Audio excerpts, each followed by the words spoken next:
അസ്സലാമു അലൈക്കും പ്രിയ സഹോദരങ്ങളെ. റമദാൻ എത്തുന്നതിന് മുമ്പ് നമ്മൾക്ക് ചില മുന്നൊരുക്കങ്ങളൊക്കെ വേണ്ടേ? ആ മുന്നൊരുക്കങ്ങളെക്കുറിച്ചാണ് ഇന്ന് പറയാൻ പോകുന്നത്. പ്രിയ സഹോദരങ്ങളെ നിങ്ങൾ സ്കിപ്പ് ചെയ്യാതെ കാണണേ, ലൈക്കും തരണേ ഇൻഷാ അല്ലാഹ്.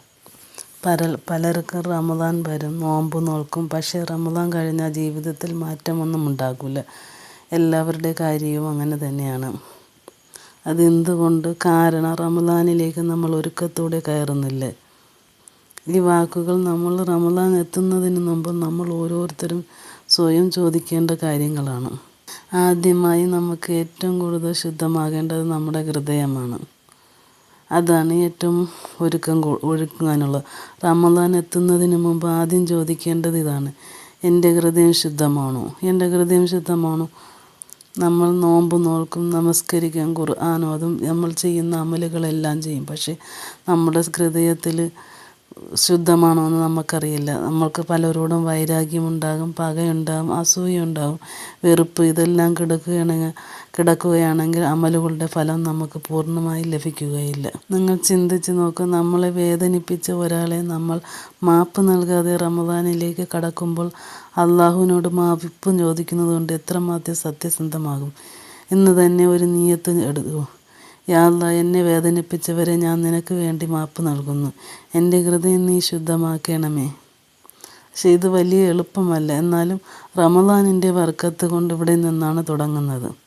നമ്മളുടെ മനസ്സിലുള്ള അശുദ്ധിയെല്ലാം കഴുകിക്കളഞ്ഞാൽ മാത്രമേ നമ്മൾ റമദാനിലേക്ക് കടക്കാവൂ. പ്രിയർ, പാപമാപ്പ് ചോദിക്കാതെ റമദാനിലേക്ക് ഒരിക്കലും കടക്കരുത്.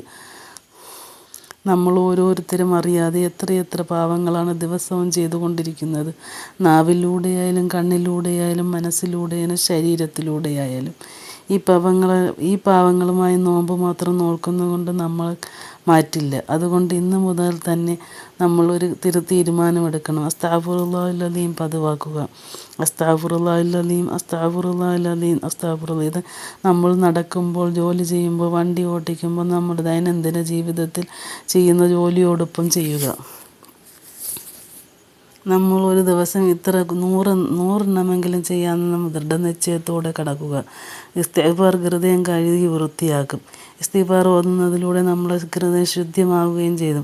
റമദാനിലെ ഇബാദത്ത് സ്വീകരിക്കപ്പെടാനുള്ള അടിസ്ഥാന ഘടകമാണ് ഇസ്തിഗ്ഫാർ. അതുപോലെ തന്നെ നമസ്കാരം. ചിലരൊക്കെ പറയും റമദാനാകുമ്പോൾ നമസ്കരിക്കാം. പക്ഷേ പലരും പറയും റമദാൻ വന്നാൽ ഞാൻ നമസ്കരിക്കാം, ശരിയാക്കാം. പക്ഷേ ഇതാണ് സത്യം. റമദാനിൽ നമസ്കാരം ശരിയാക്കുന്നതല്ല, റമദാനിലേക്ക് കയറുന്നതിന് നമ്മൾ നമസ്കാരം ശരിയാക്കണം. സമയം തെറ്റുന്നുണ്ടോ, ഫജർ നഷ്ടപ്പെടുന്നുണ്ടോ, ജമാഅത്ത് വിട്ടുപോകുന്നുണ്ടോ, ഇവയെല്ലാം ഇന്നു മുതൽ തന്നെ ശരിയാക്കാൻ ശ്രമിക്കൂ. റമദാൻ നമ്മളെ സഹായിക്കും. പക്ഷേ നമുക്ക് ഒരു തുടക്കം വേണം. അതുപോലെ ഖുർആനിൻ്റെ മാസമാണ് റമദാൻ വരുന്നതിന് മുമ്പ് ഖുർആൻ പരിചയപ്പെടും. റമദാൻ ഖുർആൻ്റെ മാസമാണ്.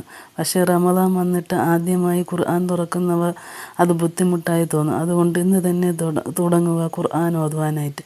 5 മിനിറ്റ് 10 ആയത്ത് അർത്ഥം അറിയില്ലെങ്കിലും കുഴപ്പമില്ല. ഒരു പേജെങ്കിലും ഒരു ദിവസം ഖുർആൻ ഓതാൻ ശ്രമിക്കുക. റമദാൻ മാസമാകുമ്പോൾ ഒരു ഖത്തമെങ്കിലും ഓതി തീർക്കാൻ ശ്രമിക്കുക എല്ലാവരും.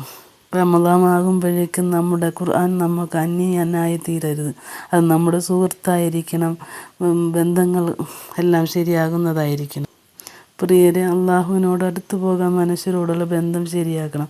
സംസാരിക്കാത്ത സഹോദരന്മാർ, പിണങ്ങിയ ബന്ധങ്ങൾ, വർഷങ്ങളായുള്ള മിണ്ടാതിരിക്കുന്നവരുണ്ടല്ലോ, ഇവയെല്ലാം നമ്മൾ കൊണ്ട് റമദാനിലേക്ക് കടക്കുമ്പോൾ ബർക്കത്ത് കുറയും.